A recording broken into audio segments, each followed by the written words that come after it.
और आज हम यहाँ गुरु पूजा मनाने के लिए एकत्रित हुए थे और बहुत सारे श्रद्धालु भक्त यहाँ इस गुरु पूजा को मनाने आए, जिसमें वह सब श्रद्धालु भी थे जिन्होंने दिव्य ज्योति जागृति संस्थान में श्री आशुतोष महाराज जी से ब्रह्म ज्ञान लिया है। यह वो दिन है जिस दिन एक शिष्य अपने गुरु का पूजन करने आता है, अपना सर्वस्व अपने गुरु के चरणों में अर्पित करता है। क्यों? क्योंकि गुरु ने उसके जीवन के अंधकार को दूर किया है। जिस अशांति में जी रहा था, है ना, जिस तनाव में जी रहा था, गुरु ने क्या किया? आपने सुना होगा, अज्ञान तिमिरांधस्य ज्ञानांजन शलाकया चक्षुरुन्मीलितं येन तस्मै श्री गुरुवे नमः। सबको आता है और इसका जो आंसर है, जो इसकी एक्सप्लेनेशन है, वो भी बहुत सिंपल है। हमारी जो अज्ञानता का अंधकार है, गुरु उसे दूर करता है। ऐसे गुरु को नमन है। अज्ञानता क्या है? हम अपने आप को नहीं जानते, हम अपने आप को नहीं पहचानते, इसलिए हम स्ट्रेस में रहते हैं, डिप्रेशन में रहते हैं। इसलिए आज के यंगस्टर्स सुसाइड करते हैं। क्यों? क्योंकि उनकी जो पावर्स हैं, उनकी जो एनर्जीज़ हैं, उसको वो चैनलाइज नहीं कर पाते। आज इंसान की दशा बिगड़ी है क्योंकि उसकी आज इंसान की दशा इसलिए बिगड़ी क्योंकि उसकी दिशा बदल गई। श्री महाराज जी क्या करते हैं? दिशा देते हैं युवाओं को, जिससे उनकी दशा में भी परिवर्तन आता है। आप देखेंगे जितने भी साधक आज यहाँ आए, और देश विदेशों में करोड़ों साधक हैं जिन्होंने श्री महाराज जी की कृपा से अज्ञानता के अंधकार को दूर किया, ज्ञान के प्रकाश को पाया, एक मार्ग मिला, एक राइट डायरेक्शन मिली, जीवन में शांति, सुकून सब आया। और आज वो दिन था जब वो अपने गुरु को थैंक्स करने आए हैं, अपने गुरु को धन्यवाद करने आए हैं कि आपकी कृपा से हमारा जीवन अच्छा बना। यह गुरु पूजा है। गुरु जी आज प्रत्यक्ष तो मौजूद नहीं थे, लेकिन हमने देखा कि मंच पर एक कुर्सी लगी हुई थी, एक आसन बना हुआ था। तो जैसे साधक लोगों ने भी बताया कि यहाँ पे गुरु जी हैं, ये उनको महसूस होता है। तो इन बातों में कितनी सच्चाई है?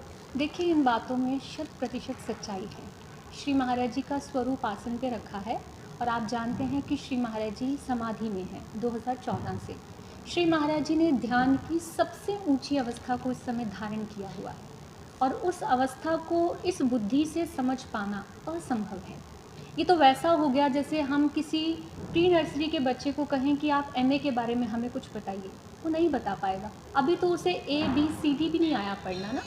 तो अगर कोई सांसारिक व्यक्ति श्री महाराज जी की समाधि के बारे में समझना चाहे, वो ये जानना चाहे कि वो कौन सी अवस्था में है, वो नहीं समझ पाएगा।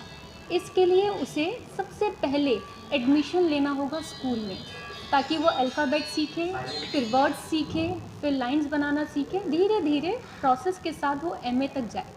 इसी तरह एक इंसान को पहले गुरु के पास आना होगा, उसे अध्यात्म को जानना होगा, ध्यान की प्रोसेस को जानना होगा, और तब वो समाधि की अवस्था को जान पाएगा। यही किया था नरेंद्र ने। आप सब जानते हैं विवेकानंद, जो विदेशों की धरती पर गए, भारतीय संस्कृति का परचम लहराया, लेकिन उससे पहले उन्होंने रामकृष्ण परमहंस के स्कूल में एडमिशन लिया। वो परफेक्ट मास्टर उनको मिले जिन्होंने उन्हें ध्यान करना सिखाया, ध्यान की प्रक्रिया सिखाया। एक सबसे बड़ा मिथ है हमारी सोसाइटी का, ध्यान हमें लगता है कि बस आंखें बंद कर लो और आपका ध्यान हो गया। क्या ये आपको लगता है सही है? मान लीजिए कोई शिकारी खड़ा है, ठीक है, आप उसे कहें कि आप शिकार कीजिए, वो कहेगा पहले शिकार तो लाओ, मैं कहाँ पर बाण चलाऊं, या मैं कोई शूटर खड़ा है उसे आप कहें शूट, वो कहेगा कहाँ शूट करूं, उसे एक टारगेट चाहिए।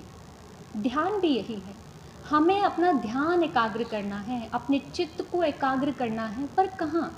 आंखें बंद करते हैं तो अंधकार है। ध्यान दो शब्दों से मिलकर बनता है। ध्यान इज इक्वल टू ध्येय प्लस ध्याता। ध्याता मैं हूँ, ध्याता ये है, ध्याता आप हो जो ध्यान करना चाहते हैं। ध्येय क्या है, लक्ष्य क्या है, टारगेट क्या है? जब एक परफेक्ट मास्टर आपकी लाइफ में आते हैं, आपके इस तृतीय नेत्र को खोलते हैं, इट्स अ मिरेकल, ये एक चमत्कार होता है। वो इस तृतीय नेत्र को खोलते हैं, आपको इंट्रोवर्ट करते हैं और वो परमात्मा रूपी लक्ष्य आपके सामने प्रकट कर देते हैं। उसके बाद आप ध्यान करते हैं, परमात्मा के प्रकाश स्वरूप पे अपना चित्त लगाते हैं और आप योगी बन जाते हैं, आप ध्यान साधक बन जाते हैं। और यही ध्यान साधना फिर हमारे जीवन के अंदर परिवर्तन लेकर आती है। जो परिवर्तन नरेंद्र के जीवन में आया, यानी विवेकानंद के जीवन में, और जो परिवर्तन श्री महाराज जी आज सभी साधकों के अंदर लेकर आ रहे। इसलिए क्योंकि वो ध्यान की अवस्था तक पहुंच चुके हैं, इसलिए गुरु की समाधि की अवस्था को भी समझते हैं, जानते हैं और पहचानते हैं।